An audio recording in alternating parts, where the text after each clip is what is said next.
Мына есепті көрсең минус 2 балл деп сразу тастап кетпей, менімен бірге 2-ақ минутта оп-оңай тәсілмен үйреніп ал. Түрі өте қорқынышты болғанмен шығарылуы өте қарапайым. Мына жақта мынау не альфа тиісті екінші ширек деген не бәле дейтін болсаңдар, қазір түсіндірейін. Ең күшті оңай шығарудың бірнеше тәсілдері бар, бірақ соның ішіндегі ең күшті әдісті көрсетейін. Ол тікбұрышты үшбұрыш әдісі. Формулаға салып, формула жаттап, миыңды ашытып үйретпеймін. Мен қазір өте күшті лайфхак үйретемін.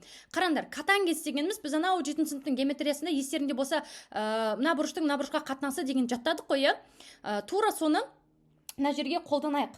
Мына жерде есептің берілгенінде түбірасты 3 екен, қате кетіп қалыпты. Түбірасты 3 бөлінген 3. Так, қараңдар, өйткені 1 бөлінген 3 деген жоқ қой бізде ондай кестеде. Түбірасты 3. Енді екінші ширек дейді. Мына жерде сразу ширегін сызамыз. Мынау не бәле, мынаны көбісі мән бермейді, бірақ бұл өте важный нәрсе. Өйткені осы бір ғана таңбаның өзі біздің есебіміздің тағдырын шешіп жібереді екен. Котангенс пен тангенс ол бізде плюс, минус, я. Так, екінші ширек деген, мынау бірінші ширек, мынау екінші ширек. Екінші ширекте, значит, минус па? Онда минус жоқ болып кетті. Болды. Енді қара, мына жерде альфа бұрыш бар. Всегда осы 4 қатынасты жаттап алшы, сонда формула жаттап қиналмайсың. Любой геометрия есебін ауызша шығарып кетуге болады, мынаны жаттасаң. Котангенс дегеніміз ол іргелес жатқан катеттің керісінше мынаған қатынасы. Іргелес жатқан катет бізде үсті түбірасты 3, түбірасты 3-тің 3-ке қатынасы деп тұр. Яғни қараңдар, мынау А болса, мынау Б болса, тангенс дегеніміз 3-тің түбірасты 3-ке қатынасы, котангенс керісінше іргелестің қарсы жатқан катетке қатынасы болады. Есептің берілгені бойынша ол түбірасты 3 бөлінген 3-ке тең деп тұр.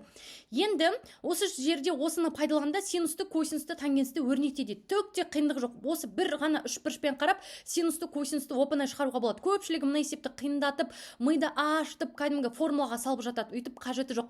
Мына жерде Пифагор деген нәрсе бәріміз білеміз ғой. Пифагорды табу үшін не? Гипотенуздан табу үшін екі катетін квадраттап қосып түбірдің астына ала саласың. Сонда 3-тің квадраты қосылған түбірасты 3-тің квадраты не болады?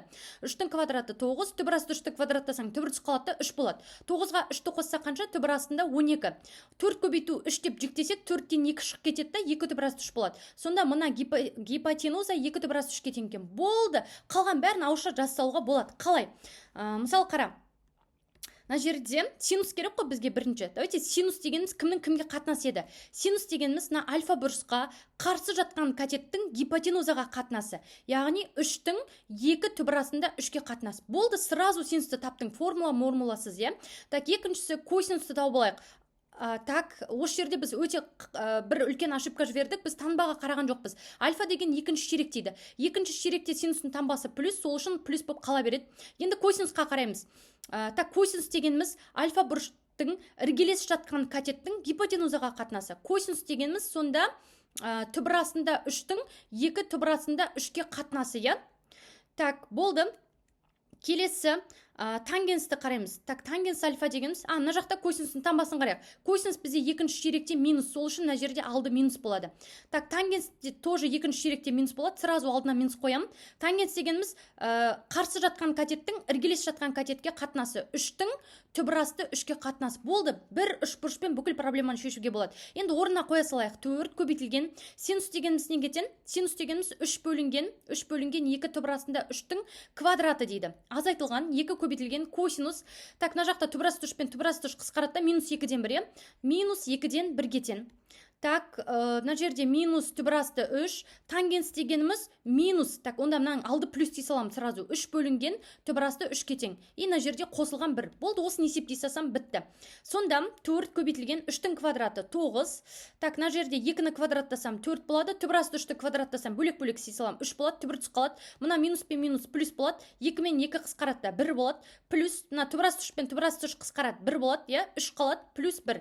Так, сол кезде мына жақта 4 пен 4 қысқарат 1 болады, 9-ды 3-ке бөлсем 3 болады.